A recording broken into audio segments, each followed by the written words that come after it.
coaching center in HOSHIARPUR. Today I will show you how to wash hands in proper manner.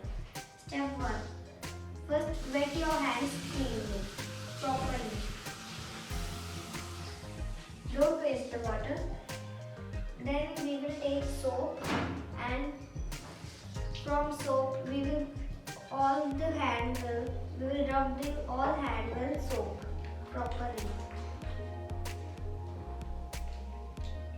Then step 2. Rub these 5 fingers on your palm on both the hands. Then with this hand onto backward of the second hand. Then from this to this.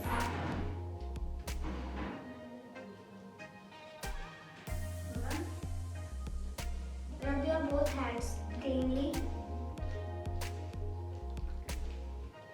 Take care that any part of your hand should not be left from the soap. Rub hands for 2 to 3 minutes.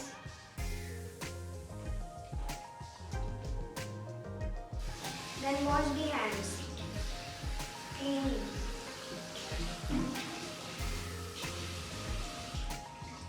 Hope you all like this. Thanks.